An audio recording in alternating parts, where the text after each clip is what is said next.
అపూర్వ, శరత్చంద్ర ఇద్దరు గదిలో మాట్లాడుకుంటూ ఉంటే, అప్పుడే ఇన్స్‌పెక్టర్ దగ్గర నుంచి ఫోన్ కాల్ వస్తుంది. చెప్పండి ఇన్స్‌పెక్టర్ గారు అని శరత్చంద్ర ఫోన్ మాట్లాడుతూ ఉంటారు. సార్, నేను మీకు ఒక ముఖ్యమైన విషయం చెప్పటానికే ఫోన్ చేశాను సార్. ఇంతకు ముందు కూడా ట్రై చేశాను. కానీ మీరు అప్పుడు కాల్ తీయలేదు. అది చాలా ఇంపార్టెంట్ విషయం. మీరు అనుకుంటున్నట్లు శోభా చంద్ర గారు ఫైర్ యాక్సిడెంట్‌లో చనిపోలేదు సార్. Pre planned murder. ఆవిడ్ని చంపేశారు అని ఇన్స్‌పెక్టర్ చెప్పటంతో శరత్చంద్ర చాలా షాకింగ్‌గా వింటూ, ఏంటి, శోభా చంద్రని మర్డర్ చేశారా? చంపేశారా? ఏం మాట్లాడుతున్నావు ఇన్స్‌పెక్టర్ అని శరత్చంద్ర అడుగుతూ ఉండటంతో పక్కనే ఉన్న అపూర్వ విని చాలా కంగారు పడిపోతూ టెన్షన్ పడుతూ ఉంటుంది.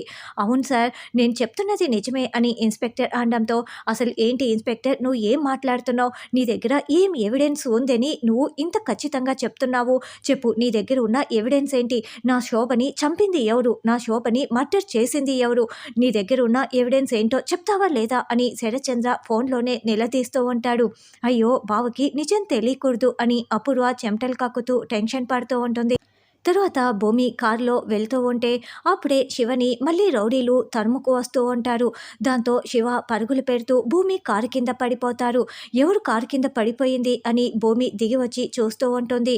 ఇంకొంతమంది జనాలు కూడా గుమికూడేసి లేపుతూ ఉంటారు. అప్పుడే భూమి శివని చూసేసి, శివ, నువ్వా? నువ్వు బాగానే ఉన్నావు కదా, నీకేమీ కాలేదు కదా అని ఏడుస్తూ అడుగుతూ ఉంటుంది. అక్క అక్క, నేను నీకోసమే వచ్చానక్క. ఇదిగో ఈ బొమ్మ అమ్మ నీకు ఇవ్వమని చెప్పిందక్క. అందుకే అక్క నీకోసం వెతుకుతూ వస్తున్నాను, ఇలా బొమ్మను తీసుకువచ్చాను అని శివ బొమ్మని భూమి చేతిలో పెడతాడు. ఇక భూమి ఆ బొమ్మను చూసుకొని శివని చూసి శివకి ఏమైనా గాయమయ్యిందేమోనని టెన్షన్ పడుతూ గతం గుర్తు చేసుకుంటూ ఉంటుంది.